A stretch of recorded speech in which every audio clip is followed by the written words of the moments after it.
आपादमौलिपर्यन्तां गुरूणाम् आकृतिं स्मरेत् तेन विघ्नप्रणश्यन्ति सिद्ध्यन्ति च मनोरथः लक्ष्मीं तनोतु नितरामितरानपेक्ष्य मङ्गलद्वयं निगमशाकिशिखाप्रवालं हैरम्बम् अम्बुरुहडम्बरचौर्यनिक्रं विघ्नाद्रिभेदशतधारधुरन्धरन्नः सर्वेषां स्वागतं. Welcome to the second session on second Bhashya session on Krishnamruta Maharnava. So we completed the first adhyaya, which was the first two shlokas, but the second adhyaya, that is Hari Diksha and the greatness of Hari Puja, is a big one. It is around 52 shlokas come under this. So in that 52 shlokas, we will explore different matas from different figures. That is, it may be Shankara, then it may be Narada, then it may be different Munis, Saptarshis. They will all give their opinion about Hari Diksha. So like I said, this is a summarization, paraphrasal version of the different Puranas, matas given in different Puranas, the Shruti Pramana, that has been presented over here, composed by Srimad Ananda Tirtha in his own form, and he has presented it over here. But with those texts also, we will see different types of different concepts being played over them. So the first two shlokas are Swamata, they are called as Ishti. So there, Sriman Madhvacharya is giving us a very simple explanation that if not for Hari Diksha, then we are not different from Pashus. We are similar to Pashus. It is the puja, worshipping of Janardana, that actually separates us from this Pashu Janma. Manava Janma, therefore, is very important because we will see that. So, Hari Diksha is actually the only fruit, the only phala of being a Manava. That is what Srimad Ananda Tirtha says over here. So, and they go on to the next part of it, saying that in this samsara, there is a Mahaghora of Janma Roga Bhaya, that fear of death, the fear of something. It is born with it. So that it has to, the only bhagya that we get in this manifested form as a Manava, Manushya, is that we will be able to worship Adhokshaja. We will be able to understand him. So we will try to understand that the different concepts involved over there. So first one is, what is Diksha? When we talk about Hari Diksha, what is Diksha? Diksha, as per our scriptures, is initiation, spiritual initiation, you may call it, or we can call it an initiation into a destined path. Not something that has, we don't know, not going aimlessly. That is not it. There is a destined path because the destination is set. Attaining self-actualization is actually the destination. So the initiation into that path is called as Diksha. Now this Diksha can be of three kinds, where a guru guides us completely. That is, from the starting till the end, we will get the guidance of a guru. This is usually how it happens in the mats that we see in the Ashtamathas, or we can see it in the different, even the Shankaracharya Mathas also. The Diksha, after it takes place under a guru's guidance, that lineage is going to pass on its knowledge, its samskaras, its acharas to the successor. When that happens, a student under the tutelage of the pontiff of the Guru, he understands the matha, he understands his dharma, and he practices that dharma, and then a very mapped out path is given towards his duties. This is called as Guru Diksha. So we get the Guru's, the benefit of having a Guru um, from the start, that is the initiation till the end. Then there is Mantra Diksha. What is Mantra Diksha? Again, the initiation is by a Guru only. But here, the Guru is not going to guide us from the start till the end. The Guru rather is going to give one Bija mantra on which he would have studied us. Then he would give us a Bija mantra on which we should meditate, on which we need to focus, on which we need to pray. Like if we go to ISKCON, the Hare Krishna, Hare Rama, Hare Krishna is the mantra that has been given to all the devotees, where realization is actually happening through that mantra. The Siddhanta of the Gurus will stay. That is the guiding factor. But the Gurus will not get a personalized guidance over there. Their philosophy and the teachings of the Gurus will always stay with the disciples. And this mantra will try to bring about that change. That is, a deep contemplation of that mantra must happen.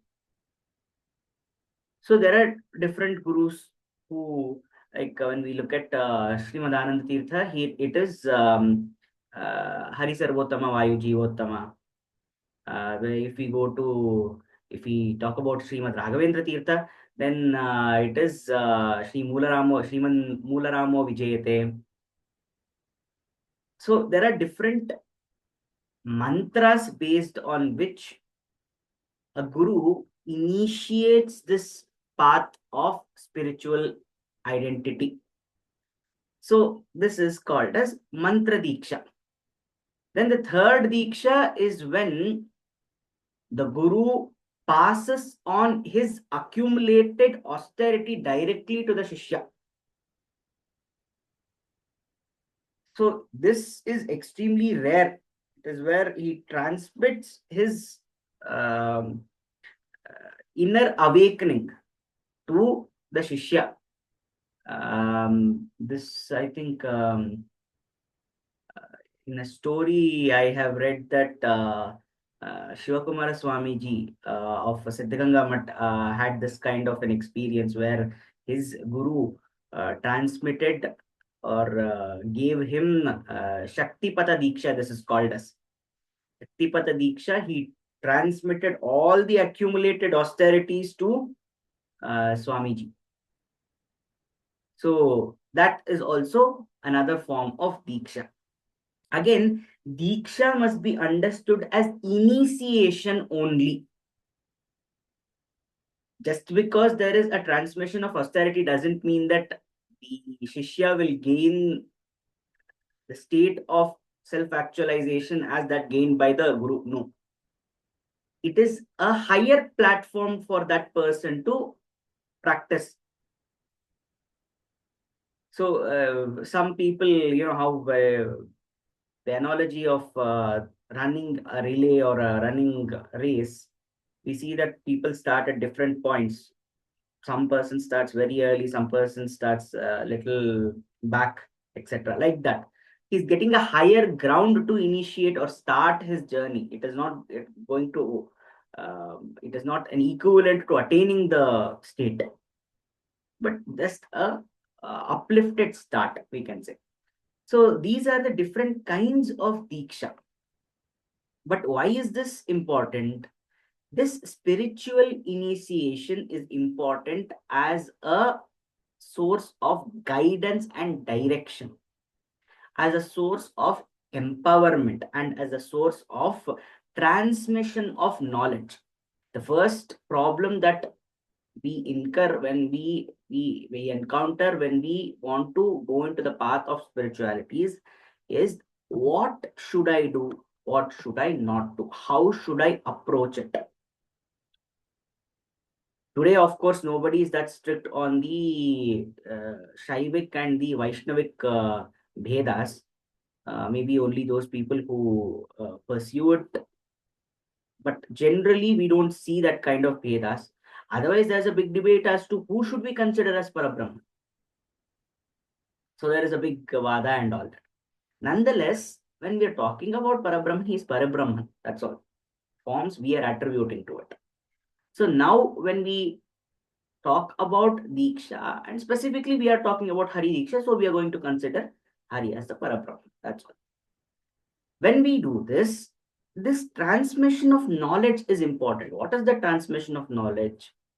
What is the ultimate destination? Understanding that. So, Satchidananda, when we say, it is not the state of Brahman, it is the Brahman itself. So the true Gnana is, and realization is not understanding Brahman, it is knowing him. So there is a big discussion, there is a big understanding that needs to happen to pursue it. And therefore, there is a requirement for transmission of knowledge. This transmission of knowledge can be in the terms of a mantra, it can be in terms of Adhyatma Tattva, it can be in Upadesha, in terms of Upadesha. So that is the reason we find that there is a Bhagavad Gita Bhashya written by all the three Acharyas. So that is the importance of it. And there is no preparation as such. Sometimes the Sanchita karmas are so strong that people are born ready to take up Diksha.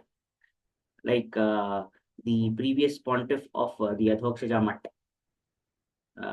Shri Vishvesha Prajna Tirtha,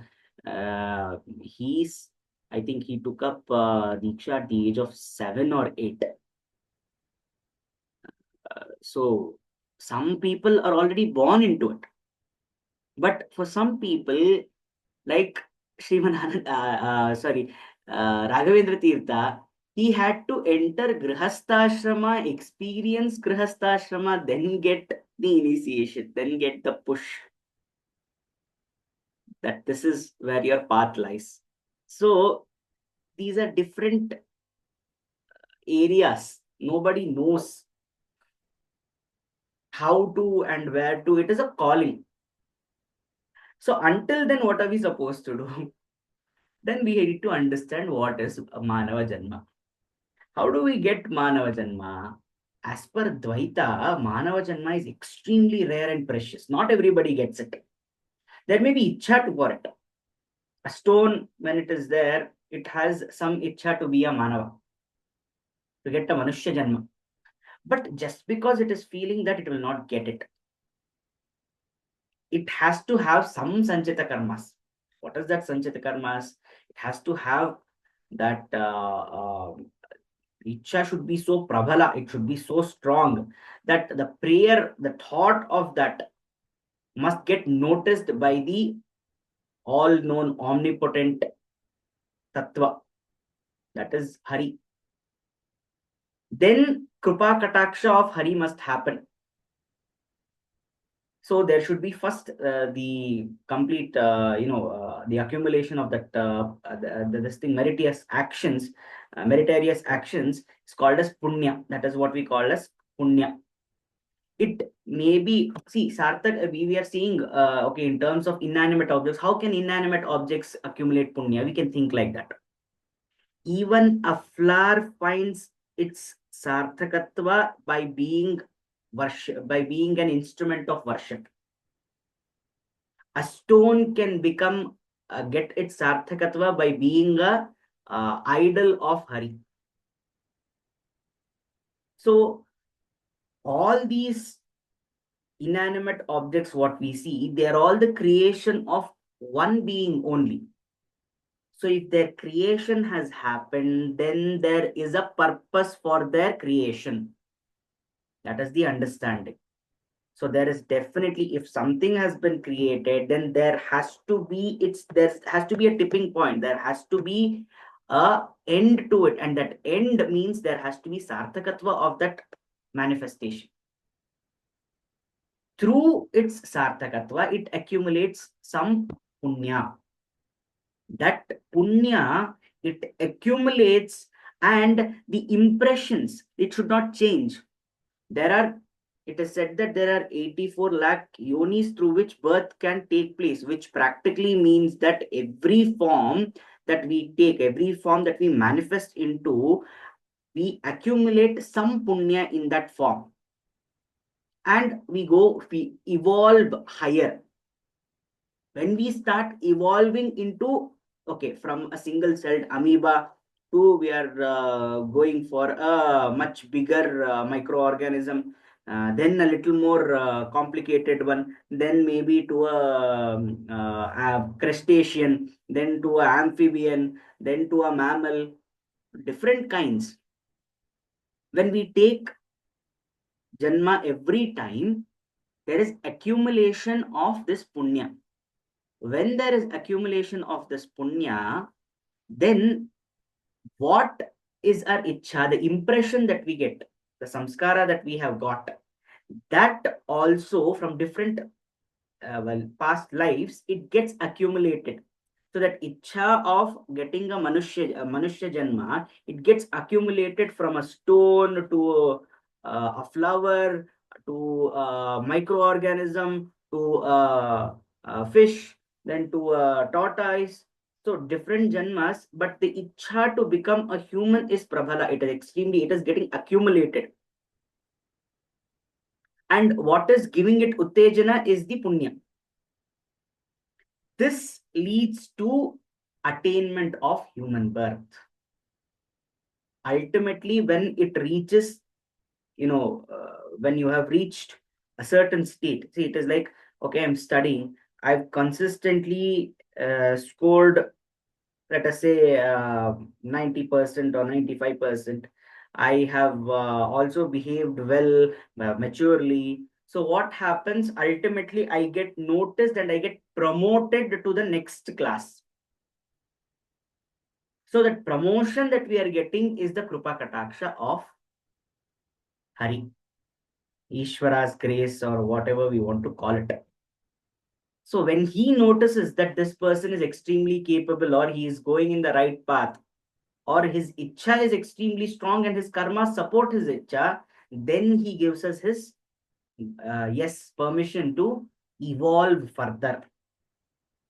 And then ultimately we receive this janma of Manushya.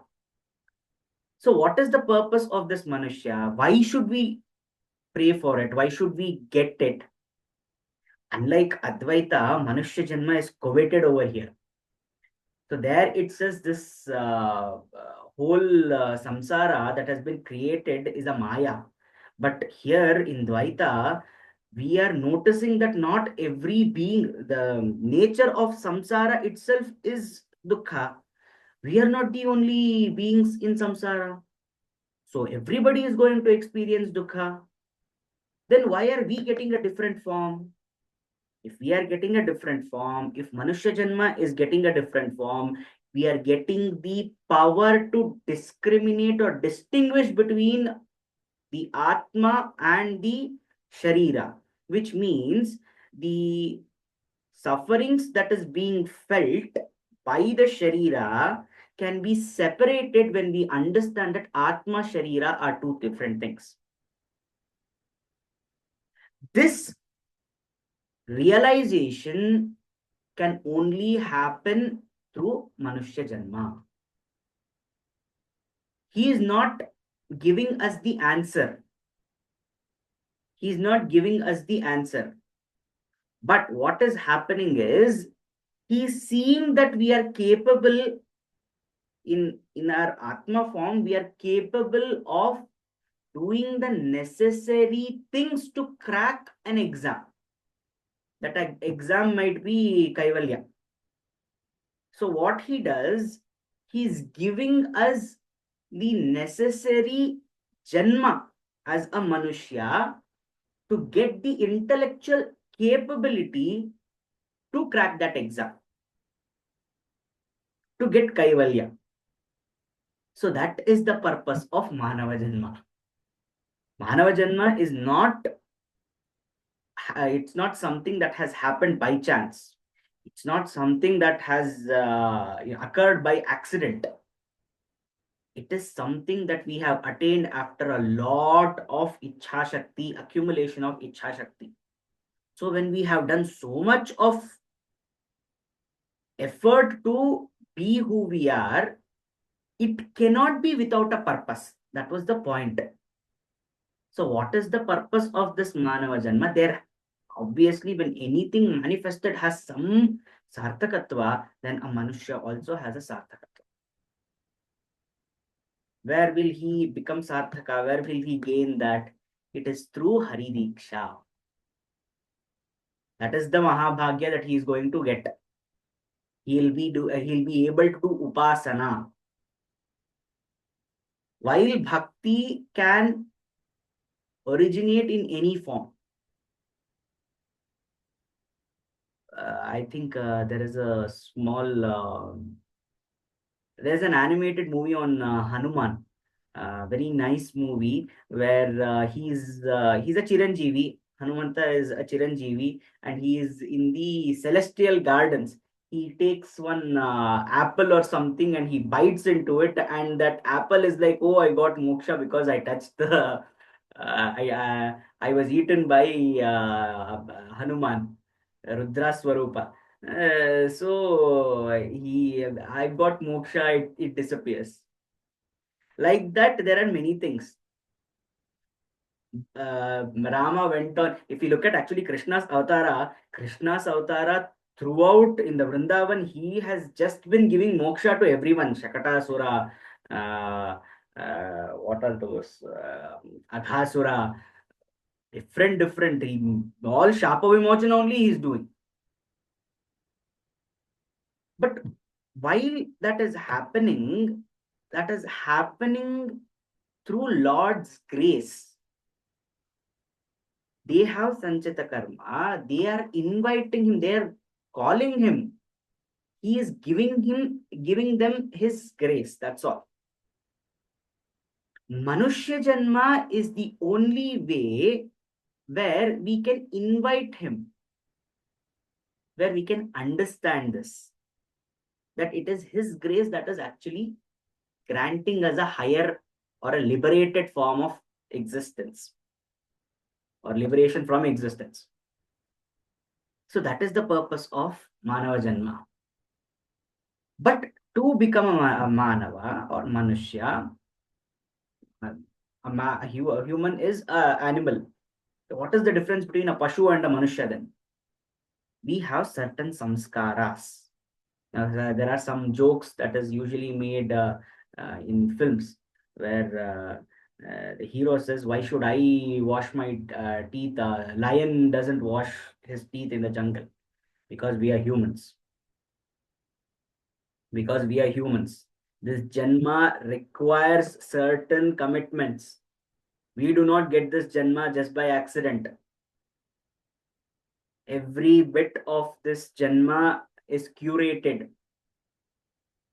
That is the reason we have so much importance given to destiny. So when we understand that there is a distant path, we will understand that that path has to be walked on in a certain way only. Animal walks on 4 limbs. We don't do that. So we cannot compare ourselves. So there are Shodasha samskaras that has been given to humans as the initial, as a way to initiate ourselves into human life. That is Garbhadharana. Then you have Umsavana. Then you have Simantonayana. Then Jata Karma Kriyas. Then Namakarana. Then Nishkramana. Annaprashana. Then Chudakarana. Karnaveda. Vidyarambha. Panayana. Vedarambha. Keshanta, Sannyasa, Antyeshti, then Sapindikarana. So these are the Shodasha samskaras that a human has to oblige to in his Manushya Janma. What is that Garbhadharana?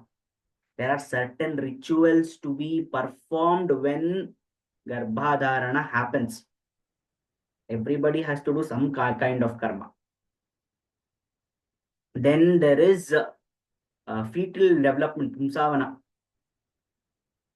Then the development of the fetus is given more importance over here, because we believe that I think after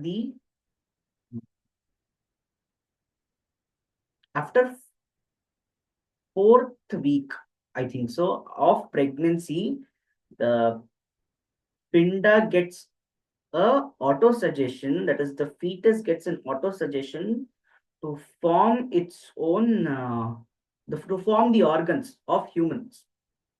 Until then it is not there, but at that point of time it receives. That is the initiation, we say, into human life. So that fetal development is given a lot of importance. Then Simanta, that is another ritual that has been performed at the 4th or the 5th month of pregnancy.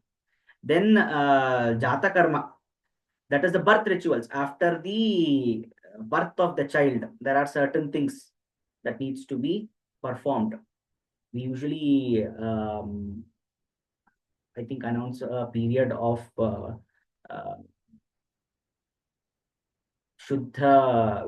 We perform Shuddhikarana around the house when the child is born, when the baby is born, and then we bring it in. And after that, we do not allow outsiders to visit to a certain period of time.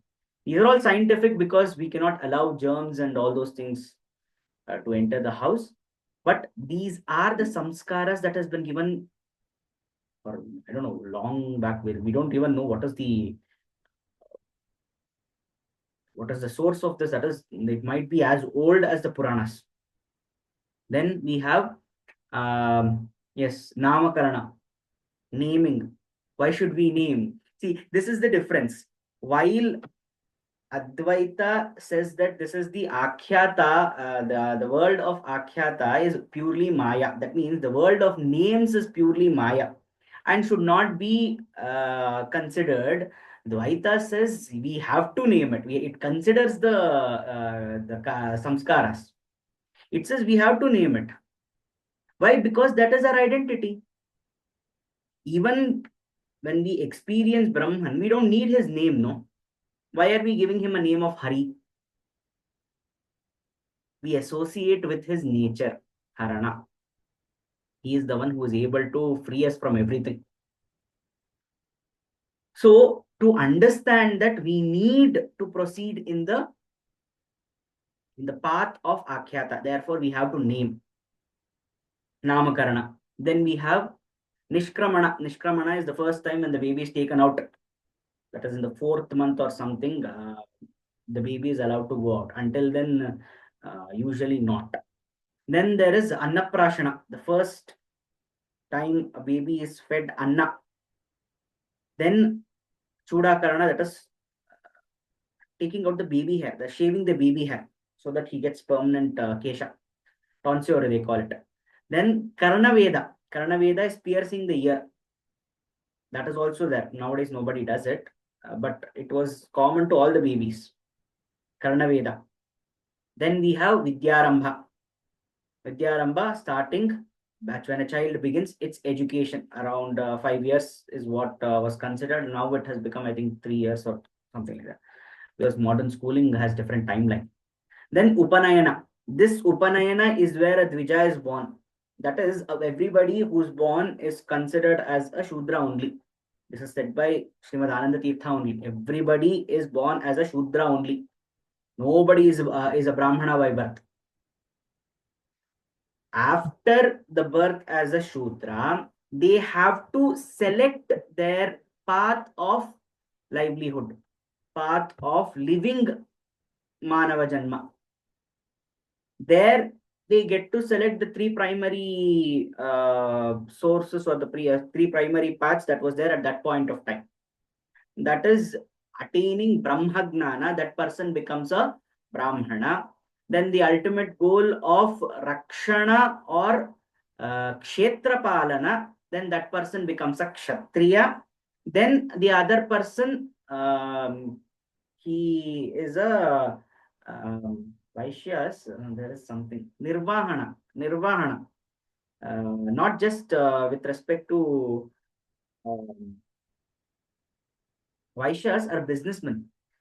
So their job is not just to do business for themselves. It is to create opportunities in the community, and then it is to allow the movement of resources in and around the community. That is the ultimate goal of a Vaishya. It is not making money for yourself. That is one of the reasons why, regardless of religion, we can consider the Tatas as the biggest of the Vaishyas, because they make sure that the community is benefited like that.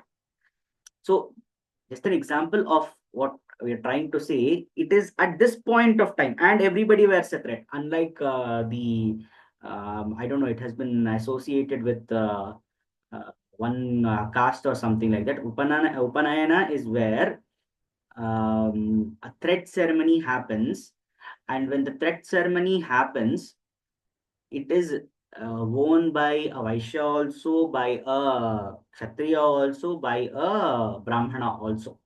It is the only difference is that the nature of the thread varies.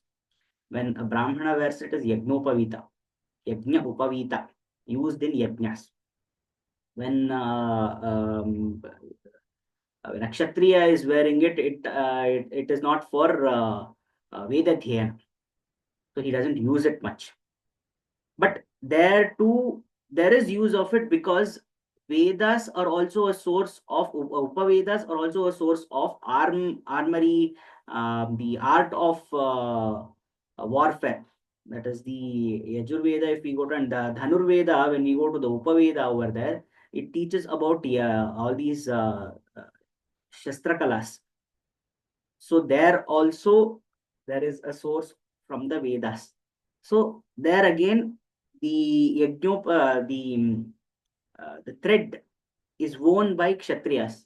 Vaishyas too have to wear them. Now it may not be the situation cannot be unified like that, because it has become a symbol of something, and therefore people do not understand the meaning of it, but it is worn by all the three classes. There is no such thing as a fourth class, because that is the primary, everybody has to do it. Unfortunately, what happens, those who do not follow the Shodasha Samskaras, what happens is they have not selected their path of initiation into the world. Therefore, they are left behind as Shudras. But that is not the case in today's world, because nobody is selecting the uh, three paths. We are still clueless on this, so we are all Shudras because we have not uh, initiated ourselves into these three paths that has been given. Then after Upanayana, there is Vedarambha. Vedarambha is there for every child. That is, like I said, Upanayana, the Yajnopavita has to be worn by all three, but in different forms. Maybe Rig Veda is followed mostly by the Brahman class, and then Yajurveda mostly by the Kshatriyas. So, based on which path they are taking up, what they are doing, they are going to do the adhyana of that branch of the Vedas. Then there is Keshanta. Keshanta is again tonsure of the permanent hair. But what is this for? We have seen shikhas, Brahmins we do. But we will find that even for Kshatriyas it happens. It used to happen. That is mostly because for fighting, you cannot have those long hair like that. It is after the Shastrabhyasa, all that has happened, we will find a long this thing and all that. But while they are studying, they should also get tonsured. That was also there. So we find this in the Peshwai tradition in Marathas. They also had a tonsured. They were warriors, but they also had a tonsured hair. They had shikas. So like that. Then there is the sannyasa.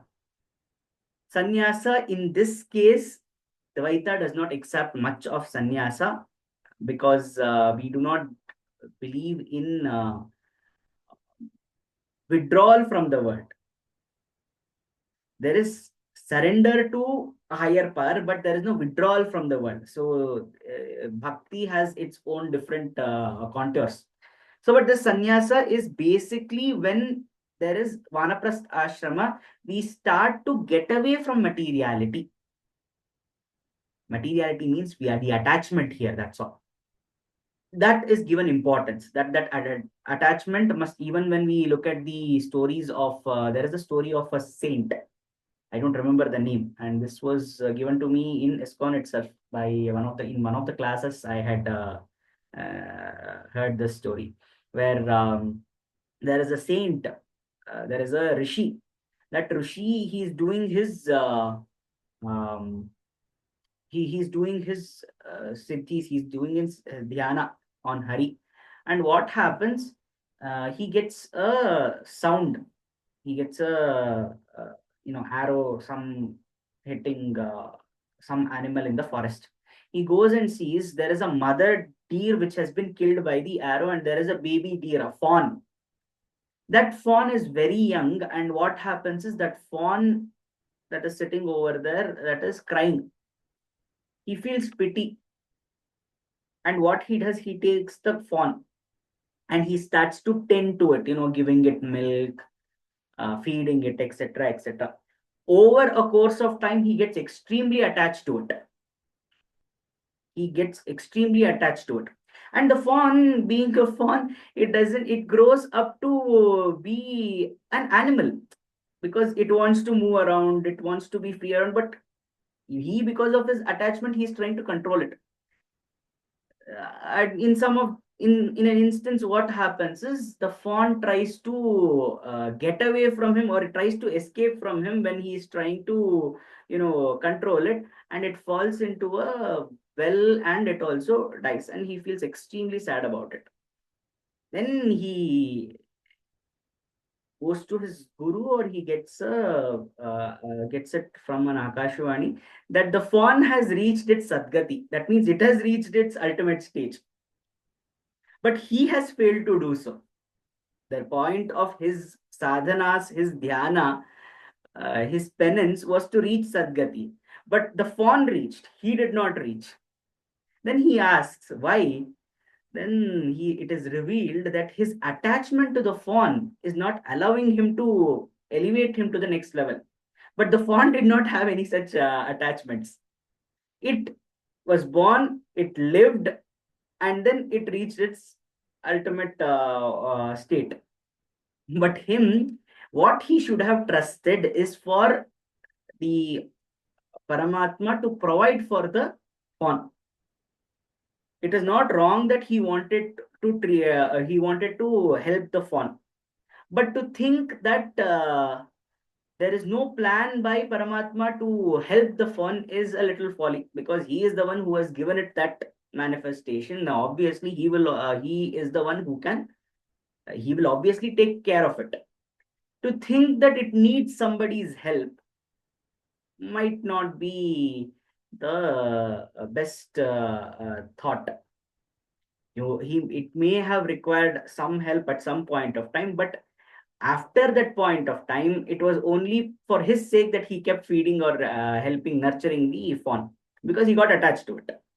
The fact is simply that he started tending to the fawn after that point of time. We can say that it was more of a portion to him. That means he only for his sake he was taking care of the fawn, not for the fawn's sake, because after that point of time it could take care of it itself.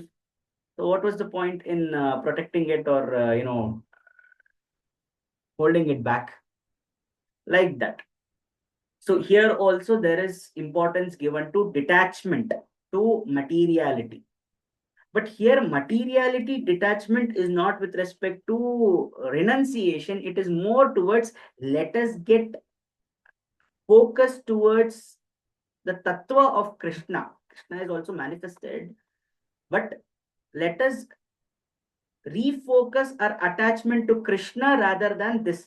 See, there are two different ways where we are trying to withdraw our attachment in Advaita. Here we are trying to redirect our attachment to the ultimate form. So there are different ways of understanding it. We ultimately we may feel that it is the same, but how difficult is it to do that? Complete withdrawal requires a lot of control. Redirection requires a lot of what do we say? It needs a very strong emotion to back it. If I am not inclined towards getting attached to Krishna, then I will not do it. So it requires me to understand Krishna and approach him and then love him for what he is. Then what happens? We will move in that way rather than this. And when we cultivate it is like cultivating a good habit to get rid of a bad habit. That is the trick in Dvaita. That is how the path has been followed. That is the sannyasa. Then we have Antyeshti, that is the funeral rites. After Manushya Janma is completed, then providing a safe passage of that to the next venture. That Atma is not going to end. So Atma is going to the next Janma based on that karmas, but it is our understanding. No other creature has this understanding of Janmas. It is only humans who are able to understand it. Therefore, he has to be provided a safe passage. Then Sapindikarana, honoring, appeasing the ancestors who have passed into the next realm. Keeping a note of that. We'll understand later on why all these things are done, because every manifested kriyas, we look into it and we try to understand why it is done. But this is a part of these are the Shodasha samskaras that all Manusha Janma must adhere to make them as Manushas. So that is the samskara that we need. That is the reason why it is needed. Then this manifested existence, we see that it is riddled with all kinds of sufferings. The nature itself is like that. The nature of manifestation itself is like that. Biggest example is when a baby is born, he has to cry into the world. Okay. So the nature of the manifested existence is such that it is painful. It creates suffering. And we need to understand this suffering, and we are trying to get away from this suffering. And therefore, Vedanta is trying to, Vedanti is, bhakti can only be induced when we understand Vedanta. This is why I think Swami Chinmayananda. So, understanding our state of manifestation itself as suffering or itself as riddled with dukkhas is a way to start. That is where we need to initiate. That is the reason we require the Diksha, initiation. So this is the two shlokas that we studied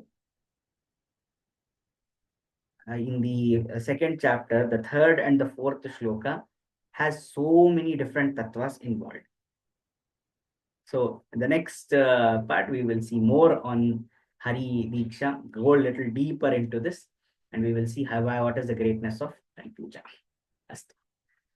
स्वस्ति प्रजाभ्यः प्रतिपालयन्तां न्यायेन मार्गेण महीमहीषा गोब्राह्मणेभ्यो शुभमस्तु नित्यं लोकाः समस्ताः सुखिनो भवन्तु कायेन वाचा मनसेन्द्रियैर्वा बुद्ध्यात्मना वा प्रकृते स्वभावात् करोमि यद्यत् सकलं परस्मै नारायणायेति समर्पयामि।